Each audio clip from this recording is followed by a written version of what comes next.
I'm Carol Pendergrast, and I moved to Mexico 4 years ago. I'm in my 80s, and it was not too late to move here, but I wish I had come much earlier.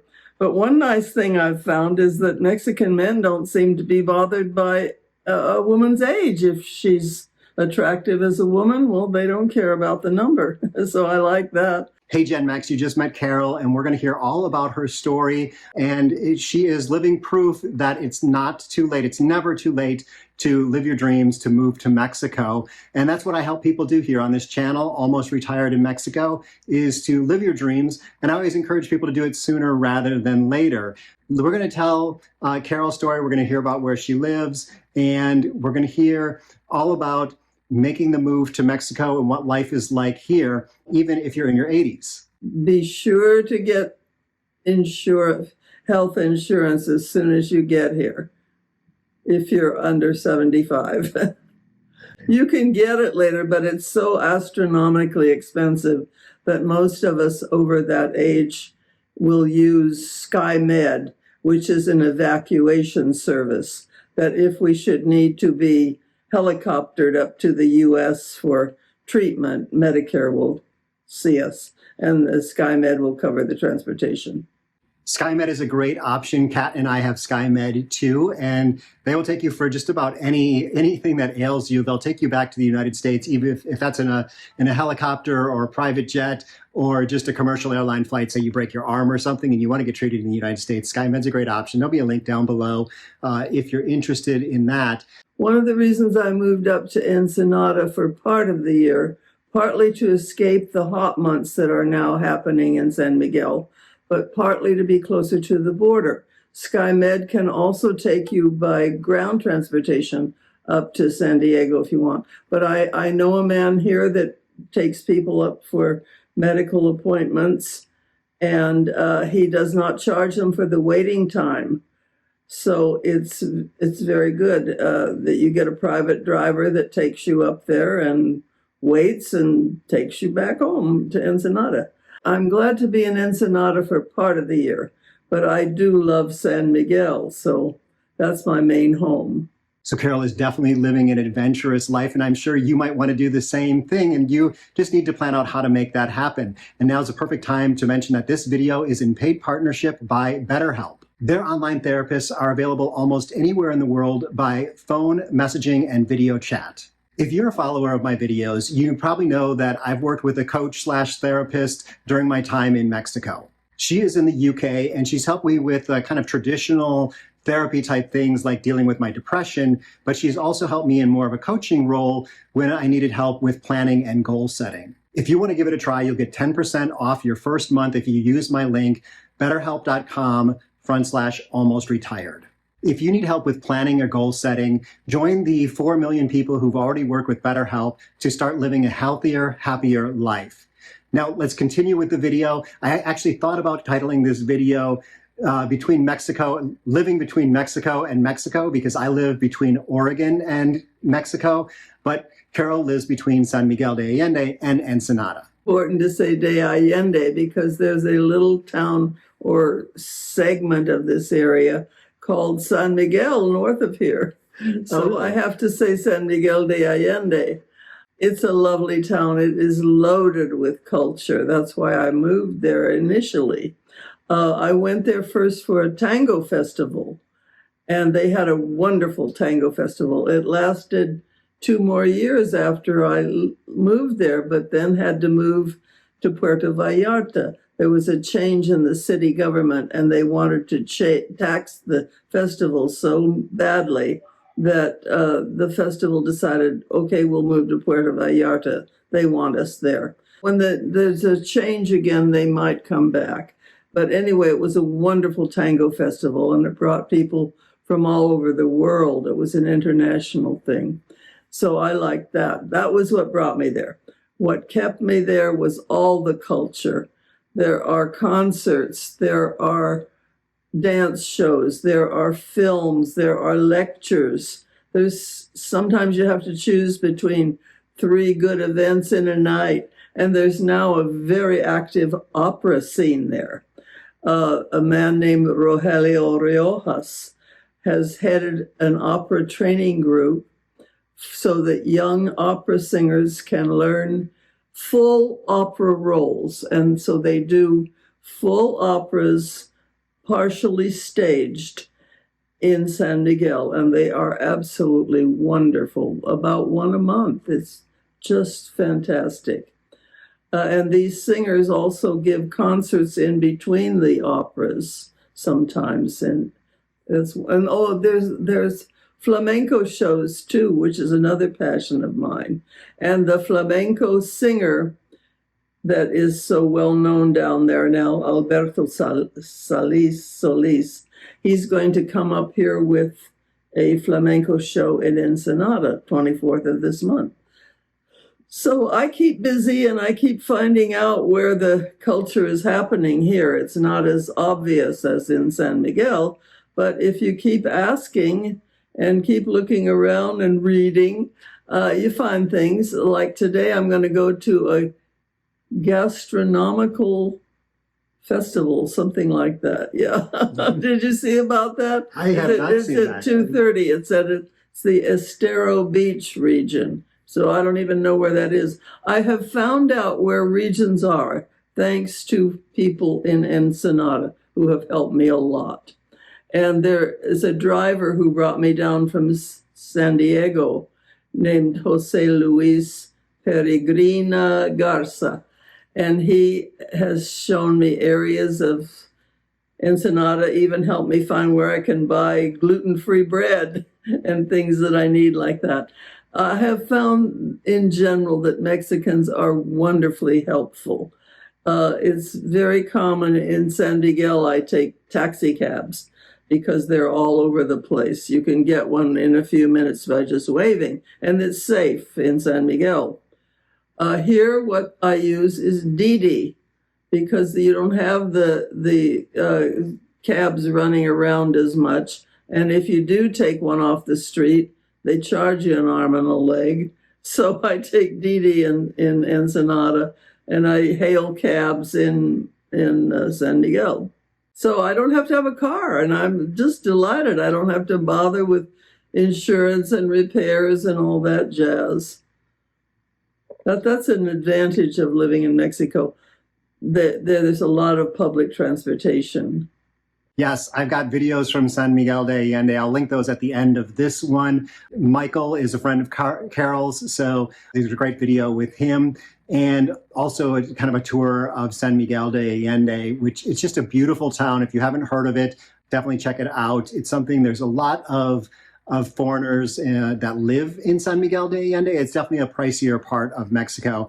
And I always thought that the weather was perfect there all year round, but I guess it gets a little bit hot, which is why Carol is here in Ensenada for part of the year, because it definitely stays cooler. It's a little bit warm here today. This morning when I started out, it was really cool. I was wearing a jacket, but the marine layer burned off pretty quickly today.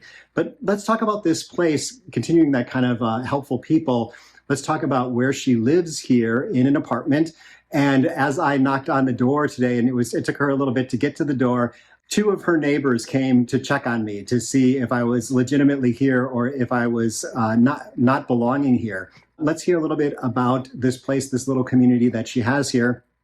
And it's just 4 blocks, I think, from the main drag, from where all the nice restaurants and bars and coffee shops and all that in Ensenada are. So let's hear about this.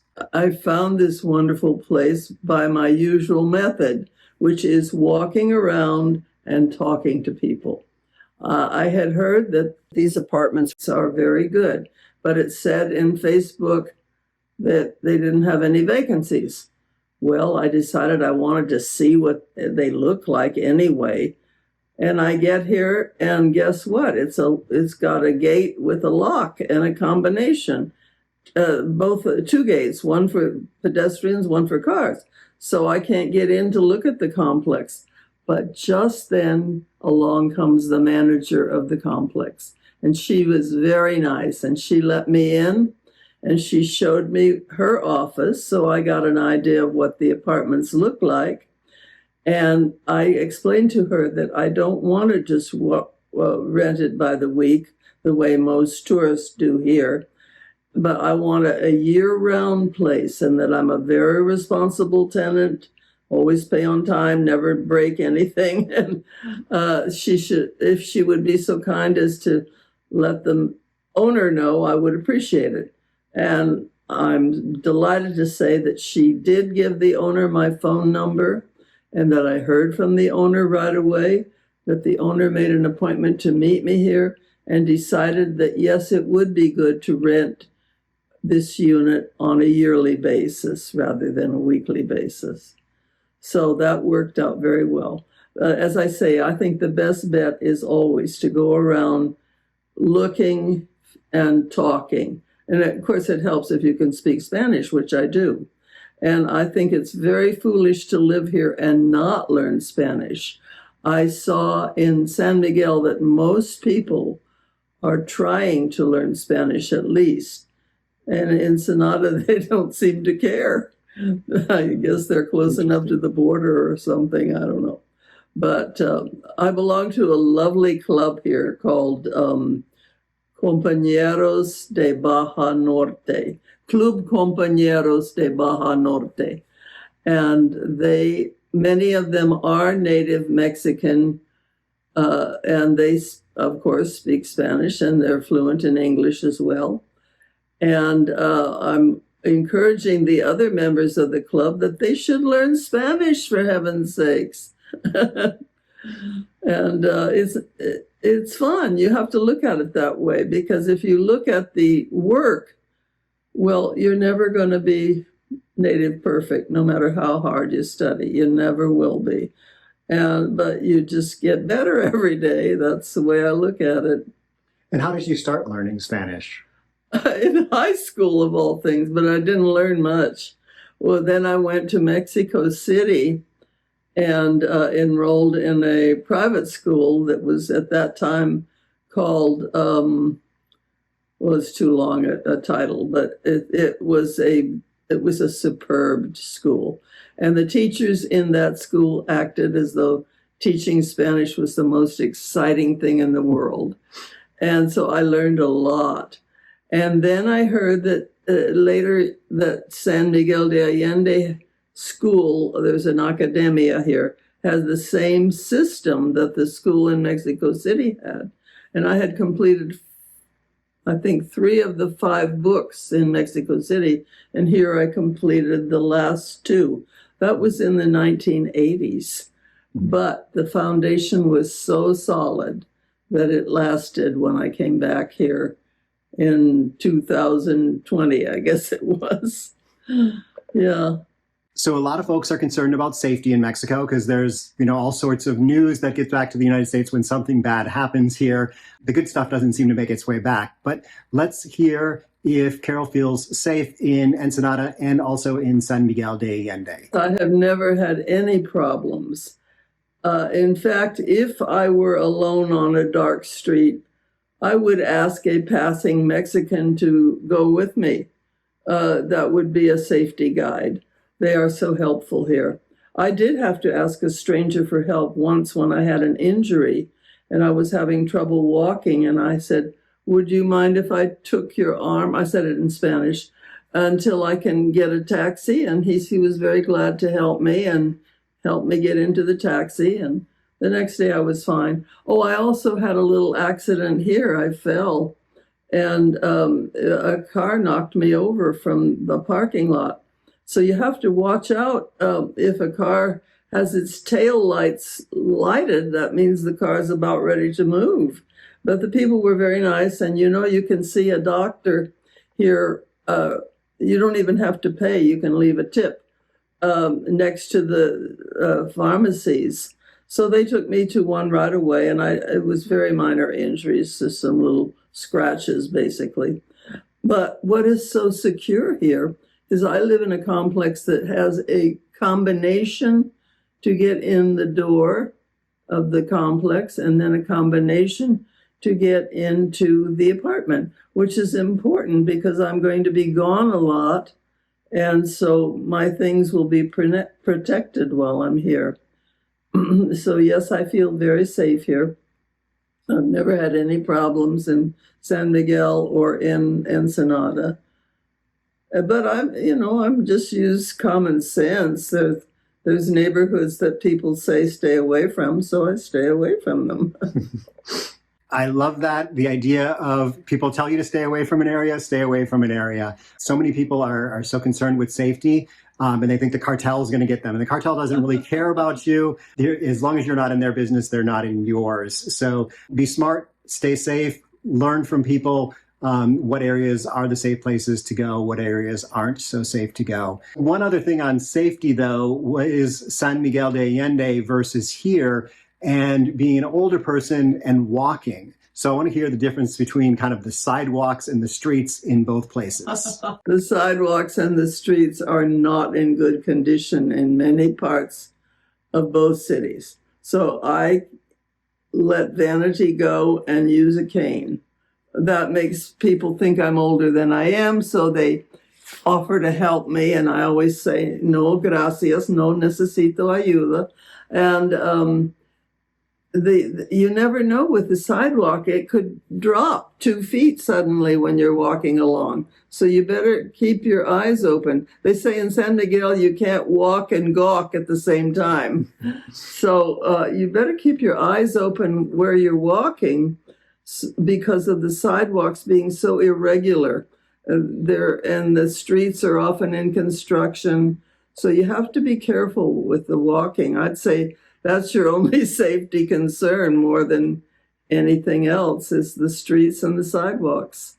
So let's talk about long-term care. One of the reasons I moved down to Mexico is I've outlived all my relatives. Who would take care of me when I get older if I need help, the way I saw my mother needing it in her old age? If I'm in Mexico, number one, it's much more affordable to get assisted living. And number two, the Mexicans are very kind to older people. And when I explained this reason to a manager of a restaurant, he said, well, I and Brenda would take care of you. I mean, that's the way they are. They're just very kind and helpful. So before we wrap up the video, I want to get a tip for older folks who are thinking about moving to Mexico. Only admit to being older when you need help. Otherwise, have a ball, have good adventures. It's very possible for women to meet men if they're open to that. And it's much better if you speak Spanish. Be ready to have adventures and to pursue your interests, whether it's music or reading or whatever. You can find it in Mexico and you can pursue it, usually very cheaply or sometimes even free. I love that. Are you ready to live your life of adventure? What's your next step that you're going to take if you need help with planning that out? Of course, BetterHelp is a great option for that. BetterHelp.com/almost retired for 10% off your first month. Remember that. Otherwise, I would love it if you watch some additional videos. I've got that video with Michael Soloff down here from San Miguel de Allende. And also up here, I've got other interviews with folks who've gone through this process before you. Learn from them, get inspired by them, and definitely live that adventurous life that you know that you can. From Ensenada, wish you were here. Hasta luego.